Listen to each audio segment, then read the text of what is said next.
Welcome back to the live studios, both on television and radio, of the Nigeria Decides 2019. Actually, as some persons have called it, the last lap, hopefully that was what it should be, of the 2019 general election. It's getting more interesting by the day, especially when you take into cognizance some of the peculiar elements and factors that had played out in the last election, which is just exactly 2 weeks behind us now. But many of those elements forming the basis for the conversation we're having on Nigeria Decides this morning, and it's going to stretch much later into the day, because we want to bring you an up-to-date information as to what the developments are across the country, particularly starting from home, as far as these elections in particular are concerned. And when you go across the newspapers now, you see stories that give you cause for concern, how that we are beginning to record, based on reports from newspapers, pockets of violence again, and in some cases elections have even been postponed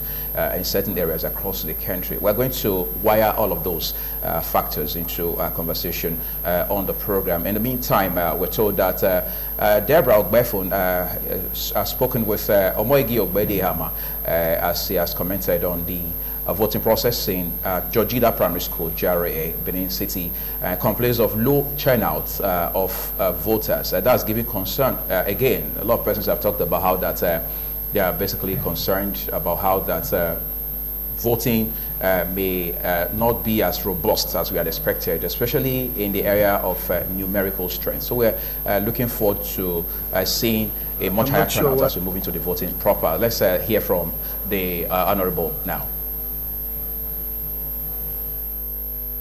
It's going on smoothly, but a bit slow. And the first observation is that the turnout is extremely low. I'm not sure why people are yet to turn out, but I'm appealing to them to come out, to come and exercise their civic duty. They should come out and vote their conscience, vote their choice, rather than staying at home. But so far so good. It's smooth here, and we're watching how the events unfold. I thank you, Deborah, for bringing that report through on the program, the discussion this morning. We're looking forward to seeing more come through. There's an eyewitness report here. You're saying you thank ITV and radio for the good job, especially in coverage of the election.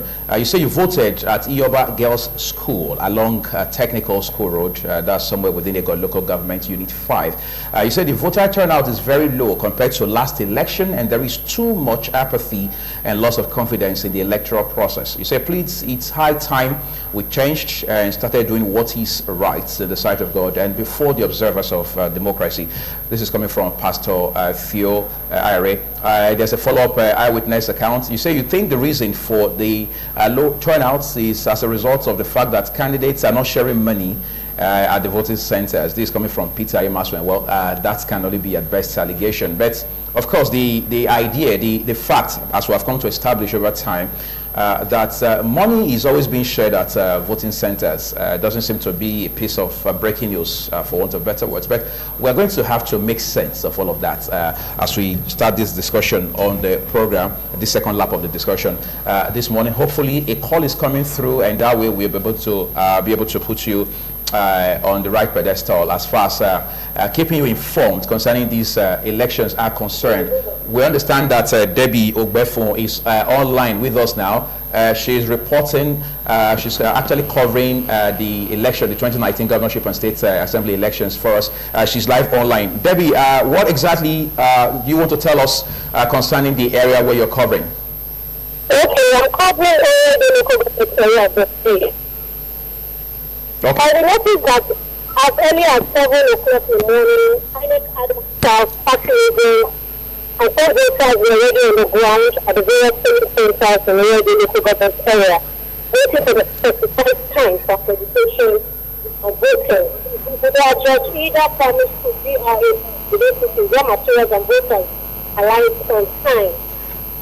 The situation was the same at Barrick Memorial School on Ekema Road, where materials and voters also arrived on time. The only few voters who turned up for the exercise at some polling centers. We just noticed that it's only few voters that turned up at some polling centers. We are also at training center, Okada Avenue, University, over past 2, Red 1, Unit 3 and 4. Then I think also arrived on the other time. In spite of the perception and mobilization of adults, staff, and materials, however, no turnout characterized all the polling centers we have visited so far in the local government area, unlike what we saw 2 weeks ago during the presidential and national assembly elections. But in all, we noticed that the process is very calm and orderly when we have monitored so far. Okay, Debbie, thank you so much. We appreciate your very meaningful, valuable contribution on the discussion this morning. So hopefully you keep us abreast of whatever happens going forward. That's wonderful coming from Debbie Ogbefo. But at this point, I'd love you to meet my panel of discussants on the program. I'm going to take advantage of proximity, and as they say, justice, charity begins at home and justice from the next door. 3 of them gentlemen on the program. I begin with Professor Julius Iyasele. He's the chairman of ASU Uniben chapter. Thank you for coming on the program, Prof. Thank you for having me. Next to him is a legal luminary, as some persons will say, custodian of the law, respected legal practitioner, no other person than the former chairman, NBA Benin branch, Eddie Asenogwa Esquire. Thank you as well for coming. We appreciate it. Thank you very much. And next to him is a learned friend. It will appear only 2 of them are learned amongst the 4 of us this morning. No other person than Alakwe Mbanefo Esquire, also a legal practitioner. Thank you for coming on the program. Thank you very much. All right, again, I'm going to begin with Prof here. We're almost having a conversation. I said almost because we didn't quite see it through, just off camera. We're talking about the elections. Now we're hearing about low voter turnout. One would have thought by now confidence would have been so built substantially in such a way that turnout would be more impressive. What are your thoughts along that line? Yeah, unfortunately, we are going back. Nigeria is slipping back because of the experience we are going through in this country. Instead of, building on gains, we are losing on it. That is what we are experiencing here. Of course, we're in this country. People have become more aware because of the online system. People make their various media available to persons now, so you can get information in a jiffy. And so, with what happened in the last electionary process, which was the last Saturday, of course, so many persons have given up. I spoke with a colleague of mine, even a lecturer for that matter, in Ondo State, and he said he wasn't going out because of what happened last Saturday, and even what they perceive is already also going to go on now, especially Ondo South, and so that he was not going to go out to vote. Because also this morning, my own daughter, for instance, said she wasn't going to go out because she doesn't know those who are contesting in Edo State. So if you build on those 2, it means that number 1, no voters mobilization, and then 2, people are disappointed, discouraged because of what had just happened. And so we have lost faith with Nigeria electoral process. And so I think it is time for us to begin to think of a new process of throwing up leaders in this country. Now, when you talk about throwing up a new process of throwing up leaders, it's not as easy as it sounds. But let me take your mind back to something. This particular INEC, under the leadership of Professor Mahmoud Yakubu, appears to be troubled on every side, as the good book says. Yeah. Don't you think there are peculiarities that form the basis for all of these challenges that INEC as a commission is grappling with? Didn't people shout enough on the appointments? You remember a case of Zachary even wanting to come up there. How was the Mahmoud appointed? How does that affect the overall outcome of the elections again? Of course, once the foundation is destroyed, faulty, what can the righteous do? What can the people do? If from the beginning of appointment, people have cried and said, this is not the right person for this office, and you went ahead because you must have your way always. And then, unfortunately for us, this is supposed to be a democracy where many opinions are supposed to be listened to. But however, we have here impunity holds sway in Nigeria. And so, we have lost faith. That is the basic truth. In the SY administration, Jonathan came, picked somebody from even the same extraction of whom he contested against. And we saw what happened. But right now, you are picking your kings and members of your kindred to contest election between you and other persons. So what do you expect? So people have lost it. Let me allow you to catch your breath a little, Prof. Then let me go to Barrister Sendogwa. A lot of persons have contended that first, the process is supposed to be guided by law, but it will appear now that so many controversies and political interests, whatever interests are getting in the way of allowing the law dictate the process. You want to help us shed light on that? Well, ordinarily, the true position is that yes, these processes are expected to be regulated by laws. And indeed, there are laws to regulate them. But the problem we have had in this country is that we comply with the laws of our land more in defiance. You know, the law is there. This is what the law says. We all know what the law says. But somebody says, no, go do the contrary. And then let the other person who is aggrieved go to court. And he tells you, I'll give a practical example. You know, in this country now, sometimes some of the local government chairmen that we have, a governor knows the procedure, the law, or even when you talk of impeachment of a governor, right, he tells you. I'm just going to pause you briefly, if you don't mind, Barrister Senogwan. But now we have Fosa Wangoe reporting live for us concerning the 2019 governorship and State House of Assembly elections. Fosa, you would quickly do well to quickly just let us know exactly where you're covering and what the situation on the ground is like.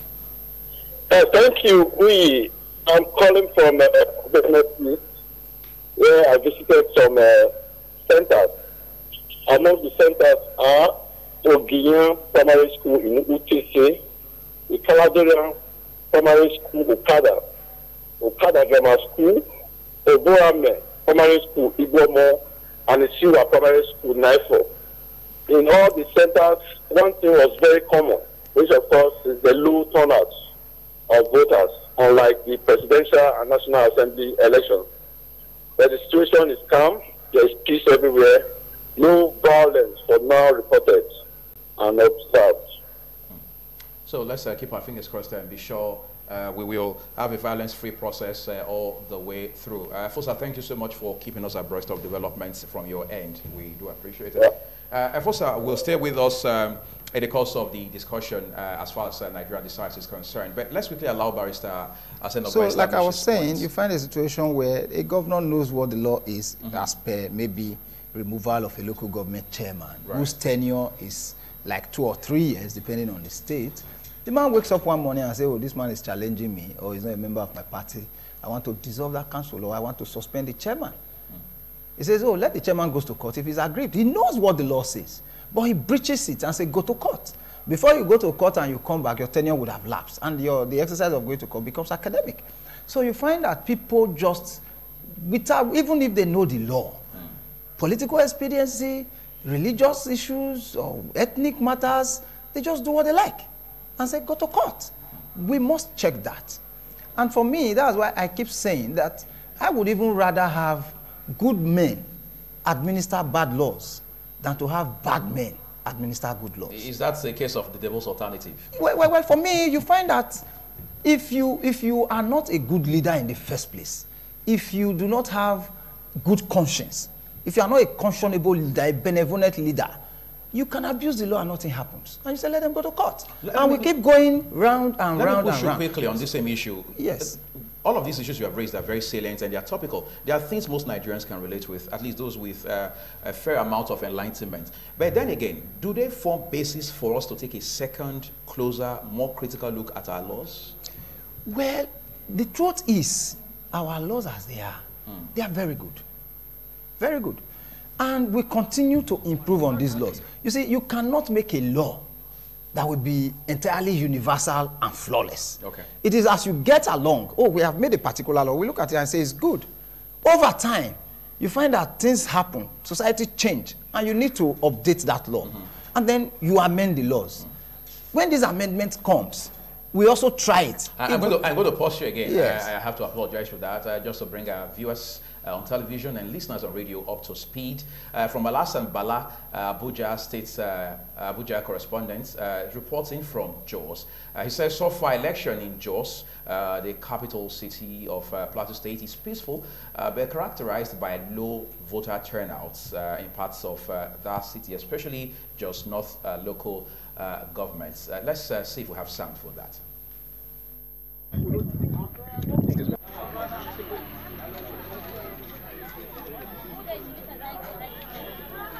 This is a 024 polling unit, Labour Junction in Plateau State. Actually, Ibrahim Katsina Ward, the turnout of voters here, we can say that is very, very low. As you can see, even the INEC staff were relaxing with no voters coming in, just very few.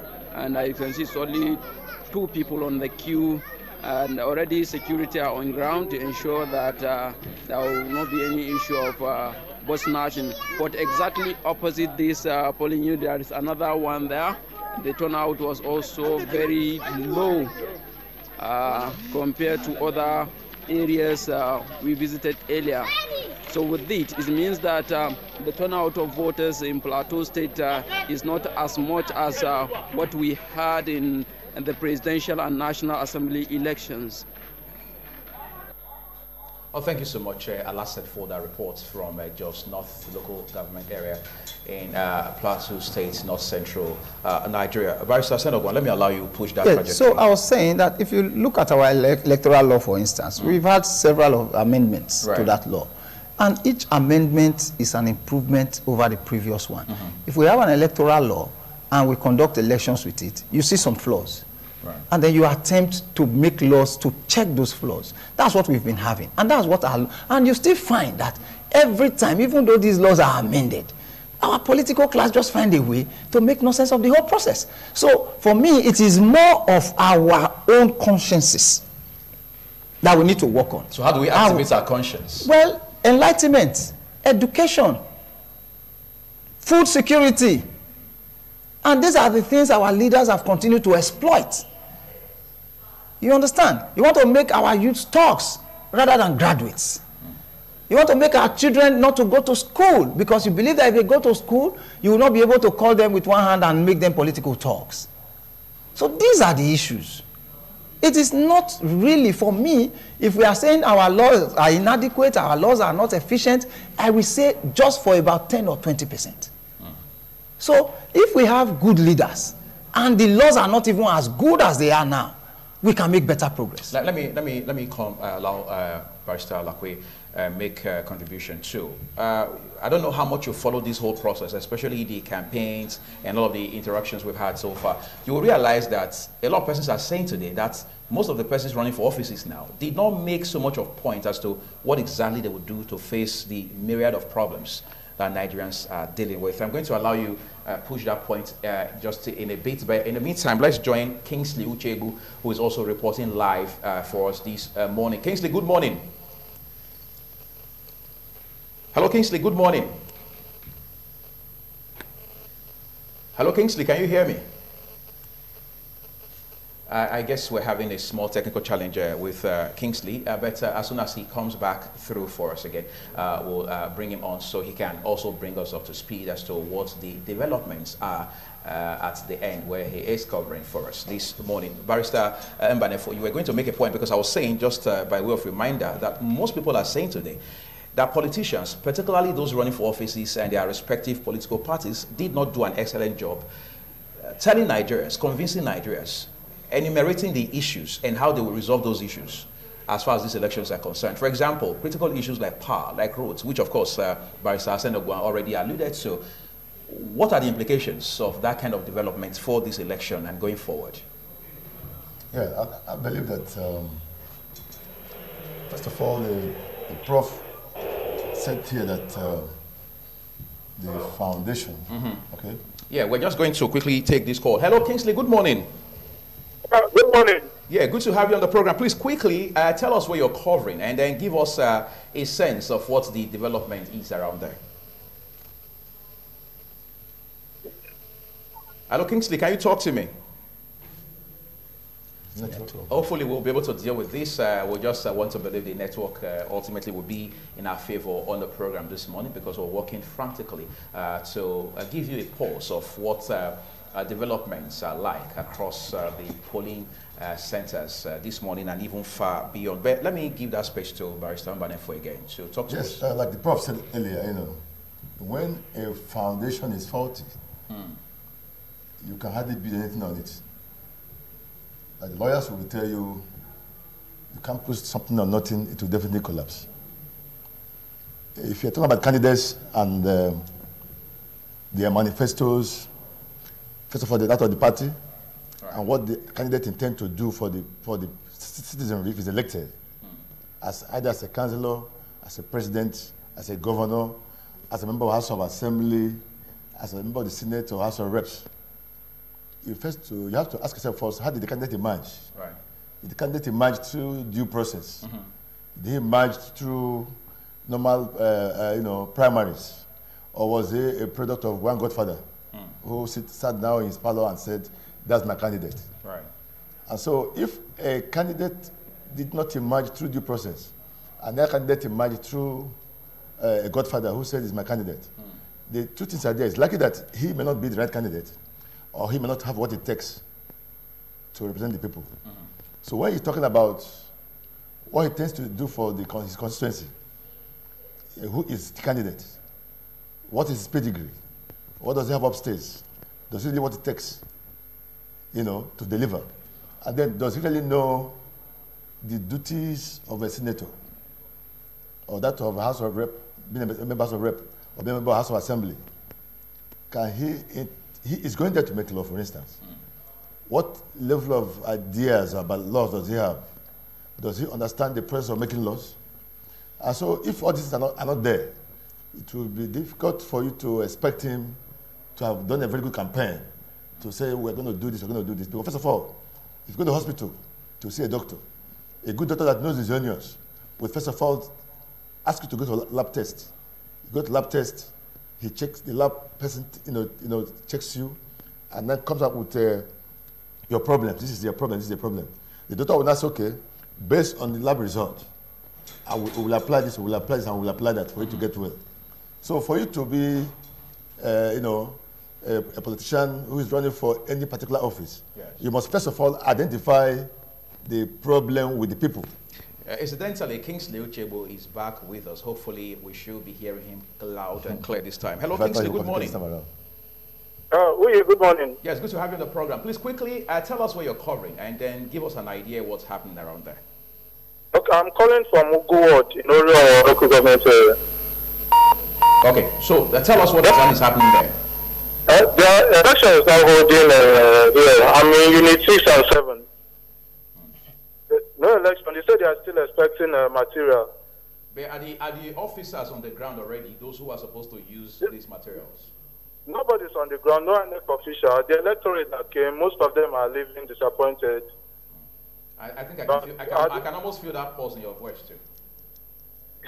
Yeah.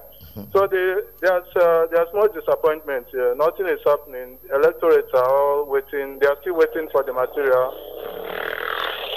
Okay, but I'll still update to the next polling unit. So I'll still update you on the situation. We'll be looking forward to that. Thank you so much for coming through. Incidentally, even when they start voting from those areas that Kingsley has just mentioned, from Ugu Ward, Unit 6 and 7, obviously it's going to be late commencement of the process. But Barrister Alakwe, let me ask you this quickly again. Do you believe or do you share in the idea that democratic experience starting from 1999 is so young that we shouldn't be in a hurry to want to see it develop? A lot of people say it's nascent democracy. You don't share that sentiment, do you? Well, I don't believe it is too young, but let me cap up what I was saying. The point you were making earlier. That, a candidate in an area is supposed to know the problems, the challenges these people is having. Then before he will not tell you, look at what I'm going to offer. Okay. To make things work. So when you have mediocres as candidates, only for any elective office, definitely you don't expect anything from them. And that was a part of the problem we observed, while there was no much, how do I put it right now, much campaign, or not much message from the candidates to the people to say, I'm going to do this, I'm going to do that, I'm going to do that. Because the whole idea of being a politician in Nigeria is to come and make money and go home. It's not about the people. It's not about the society. And of course, everything about, about politics is about who gets what, when and how. Everything about leadership is all about the way for the people. How does my people live a good life? How do we improve on what we met on ground? How do we see that life becomes easier for the people? But that ought to be what democracy is all about. Yes. What governance is all about. It's all about the overall happiness of the people. But unfortunately, in Nigeria, the reverse is the case. And the people are coming to politics for their personal interests, for the personal gains they want to make. But then again, can we say that's happening on account of the fact that our so-called nascent democracy is still in the evolutionary process? Well, if you say so, it will look as if we have a perfect situation here. When you use that word, the evolutionary process, it will only look as if Nigeria is practicing democracy. And because the word evolution means that we are moving from one stage to the other stage. Like we're making progress. But I don't think that is what we're passing through. I think Nigeria is not practicing democracy. This is not democracy. The definition of democracy does not capture that which we're practicing in Nigeria. So do we have a coinage for what we are practicing? Yes, it is. Nigeria is on transition. We're still on transition to democracy. We're not yet there. We're not yet practicing democracy. This is not democracy. Like the Prof said, I agree with him, that this foundation is quite wrong. The reason being that the INEC, which is supposed to be independent, by the way the name sounds, Independent Electoral Commission, is not independent. Ordinarily, INEC is a creation of the Constitution, which defines as independent. But if you look at it very well, if something is wrong with INEC, then everything is wrong. Everything about the process is completely wrong. If INEC must be independent, then the government in power should ensure that they give INEC what it requires to be independent. There must be an annual budget for INEC. There must be an annual budget for INEC every year. Beyond just making budget for election-specific periods. Yes. And there must be workers on ground that government must pay their salaries. There must training of INEC staff. We must move from manual voting to something better, maybe electronic voting. We're going to talk about all of those in details and talk about it from the standpoint of the law, because the issue of the card reader, for example, a lot of lawyers like yourselves have said that it's not backed by law, and that has become very controversial, and politicians also take advantage of that, especially when matters get to court. We're going to get into that in detail in a bit. In the meantime, an eyewitness is telling us that there has been very low turnout of voters at the new Central Park, that's on Oba Hawaii Road. That's somewhere within Oedo local government here, and that's just one of the many instances of low voter turnout that we are getting to learn of right now as far as these elections are concerned. Let me come back to Professor Iyesele. You were talking about how that it's time we started taking a second look at how we should create alternative ways and methods of, in your words, throwing up leaders. What would you recommend if you had your way, for example? Because we already have a standard process we've adopted over time, which is to go to the polls and choose our leaders across board on various levels. Could there be a better alternative to what we are practicing right now? First is that we don't have an ideology. For the parties, or by and large? As a country. Because right now, you can't say the system we're practicing. Like he has just said, Banevo has said, we don't even know where we are. Okay, now you say you are practicing presidential system of government. Okay. But we have a situation where you a feudal leader makes proclamation and everybody follows. So who is therefore the head of the country? So we don't know where we are. You cannot now define Nigeria whether they are on the extreme left, whether they are close to the center or at the center, or on the extreme right. What I mean by that, whether we are socialists, whether are we practicing communalism, or is it a capitalist system? Or is it a monarchical government that we are practicing in Nigeria? A respected academic once told me it's a hybrid system. I don't know what that means to you. Exactly. If it's hybrid, it means everybody is playing out. It's a mixed me. It's a mixed me. And so the country, we've not started. That is the honest truth. Until we define. Because, okay, people have talked about restructuring now. That we will need to return back to the days of old. Because it appeared it led us better. When it was there in the 60s, where we had regional administration, it appeared to be better. The times and circumstances have changed substantially. No, look at, times have changed, but the people have not changed. That is the honest truth. If you ask me now, people are more of regional persons than they are as a Nigerian. That is the basic truth. Somebody said recently, if you go to Kigali now, ask him, are you Tutsi or this? He will tell you, I'm a Rwandan. That is a people that have decided of what they want to be. In Nigeria now, there's no, in fact, if somebody leaves from an environment, a particular region, into a federal appointment, the people tells him, it is time for you to go and harvest your own national cake. Whether he steals monumentally or not, that in fact he will be received with applause in his place. Is that the kind of system that we must continue with? So that is why nothing that we are going to do by way of this that we succeed. That is the basic truth. Prof, we're just going to take a call quickly. This one turns out to be coming from Aigboje Ihuoria. Aigboje, good morning. Tell us where you're covering and then give us some idea what's happening there. Right now, I'm in Owa East local government area, covering Owa West and Owa East constituency. In some of the areas we visited as early as 8 a.m., voting has actually commenced, but we observed that in Owa West, precisely, the turnout was very low as compared with what we saw weeks ago in the Presidential National Assembly elections. Away from Owa West, when we got to Owa East, we discovered that the turnout actually is impressive, but cannot be compared to what we had actually last 2 weeks in the Presidential and National Assembly elections. And in some of the polling units, we also visited in Owa East at about past 10 a.m. There were no materials like in Ward 5, Unit 12 of Aceh, precisely in Owa East. Materials did not arrive on time because we got at about 10 a.m., but there were no materials, while the electorate were waiting patiently, insisting that they must exercise their franchise, which is their civic right. In Ward 9, Unit 5 and 6 in 04, the turnout actually is massive, but generally what we have, the situation is very calm and peaceful in the both constituency. We've been able to talk to some of the candidates of the various political parties contesting the elections, and they have expressed hope and optimism that the process will end peacefully, and they will have the people deciding who represent them in the State House of Assembly dispensation. Great. Thank you so much, Aigboje. We appreciate your reporting for us on Nigeria Decides this beautiful Saturday morning. Prof, let me just create a curve a little for this conversation. We've been hearing that essentially, at least up to this point, that voting has been peaceful.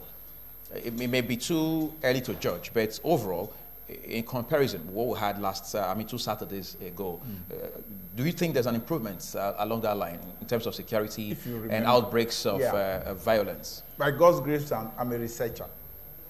If you observe what happened last Saturday, you will notice that violence moderates towards late afternoons, when collation and transmission of results are about to take place. So you are saying don't judge a book by the cover? No way. It's not yet time, not yet to say we have a peaceful election. Just wait towards the end. And I want to also warn ahead that let the results that are eventually going to come out from all these crevices, as it were, as a nation, reflect the low voters turnout. Let it not be at the end of the day that people will look at the number of registered voters in the place and write results. Because that is where you will see the hue and cry that will normally fall. And let me say that what is causing the low voters turnout now is mainly due to last Saturday's or the presidential National Assembly election, right? Because then people were ready. People came out. But that election was visited by all manners of aberration. An election. What is it? Women were raped. Those who were conducting elections, who came out to conduct the election, they were killed. People were, there was voters, sales of what do I call it now? PVCs. Inducement. We saw even a lady last Saturday with plenty PVCs. Two Saturdays ago at a polling center. I'm yet to find out what has happened. You mean the one that was selling, distributing PVCs? PVCs at the polling center. Right. So what is it that we didn't see last the 2 Saturdays ago, except for the large turnout that visited that process? Every other thing, people were murdered and nothing has happened. But we talked about laws here. Right.